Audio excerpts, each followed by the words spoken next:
I always felt like I have three powerful whys. The first one being that I really want children.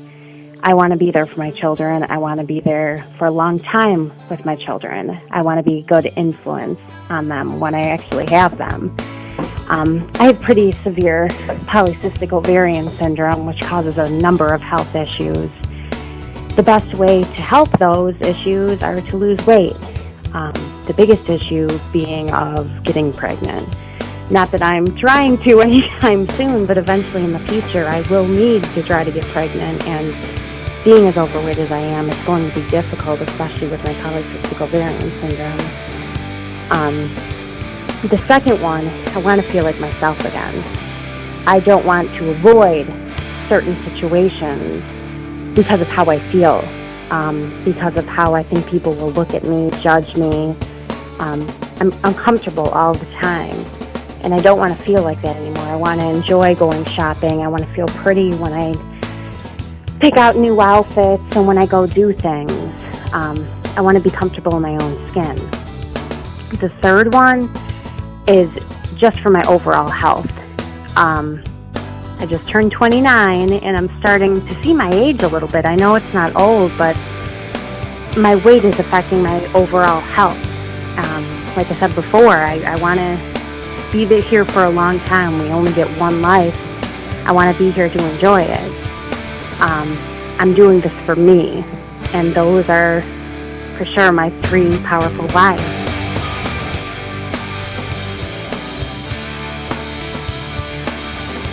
It's scary to me, and I just feel hopeless. And I'm ready to commit. I think this will be good for me. I need a life change, not a look good for summer change.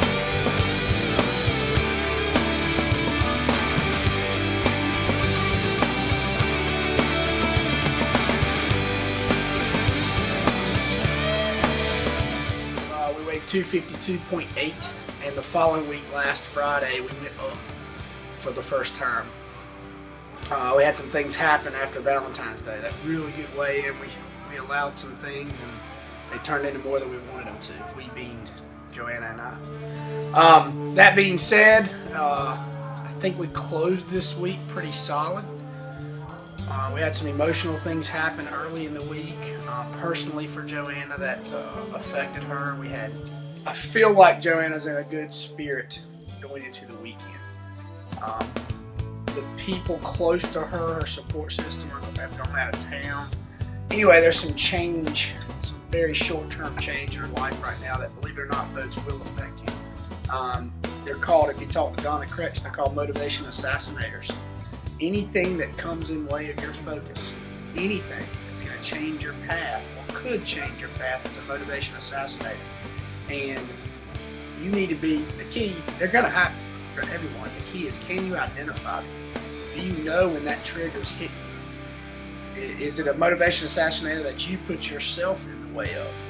Things like that are things that separate the successful, or little things that separate the successful goal setters from the ones that, regardless of the goal, we're not just talking about weight loss here, but the ones that can't seem to get it. So we're waiting on Joanna to come in for the weigh-in. Not sure what I expect this morning. The goal was to get in the 240s last week.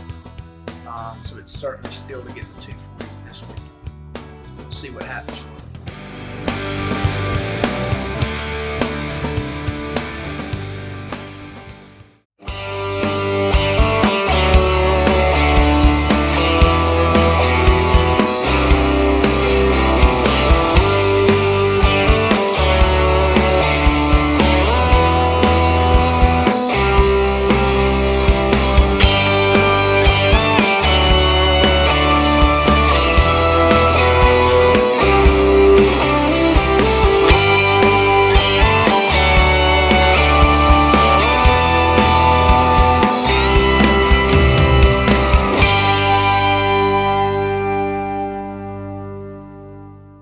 Chet has this phrase, it says, pain is inevitable, misery is a choice, and that's exactly the truth down here.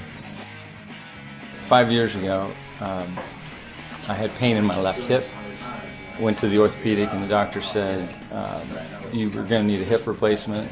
In the meantime, you know, we can give you shots and whatnot, but your left hip's degenerated.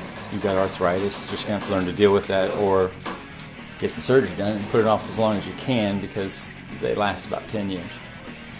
I also had both of my shoulders kind of blown out from self-inflicted cycling accidents, and had arthritis in both shoulders. So it was a chronic pain kind of recipe. Nothing excruciating. It was just limiting me. I had to stop playing golf for a season because I just couldn't take the pain into my hip. But I could still move my shoulders. I just couldn't do any heavy lifting. Turned out the recipe wasn't to stop. It was to start increasing the pain.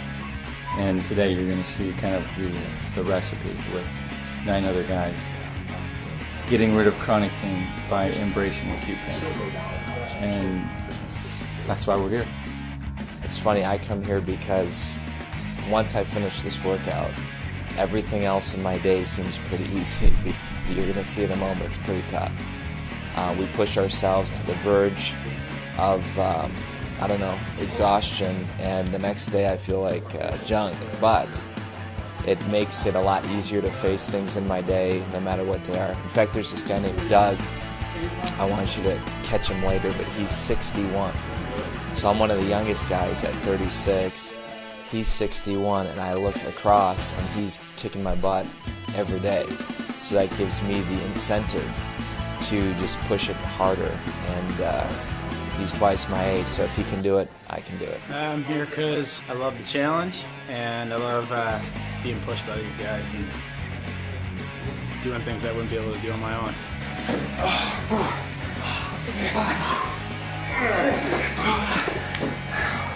Well, just like a strong personal core and spiritual core, this fat thing right here, it needs to be strong too. So I'm here to participate in acute pain so I can avoid the chronic pain. That's why I'm here. TRX is simply a metaphor for a lot of life. It's really easy to cheat along the way, to only go halfway.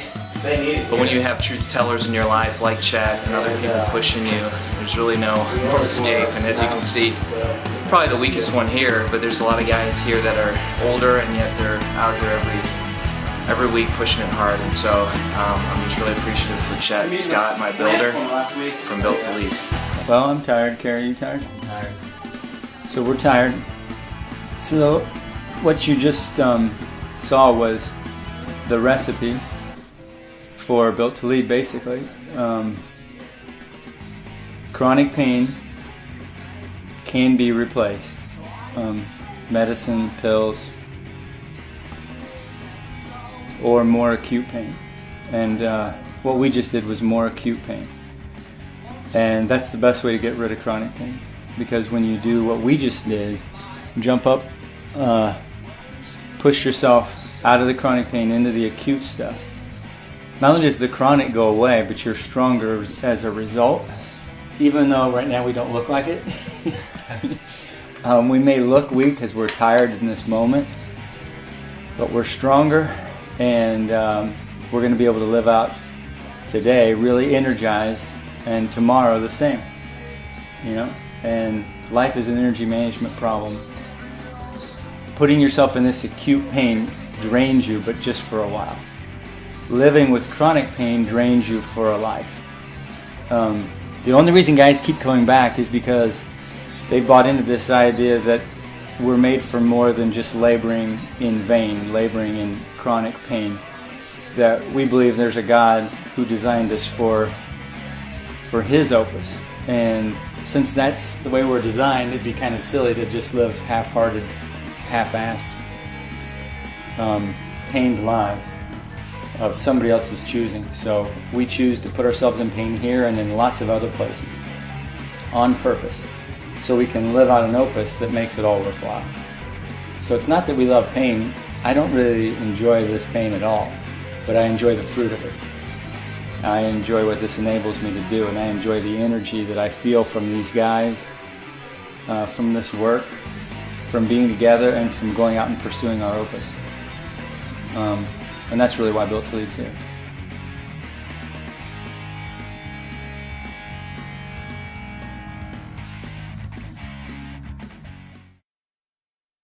you.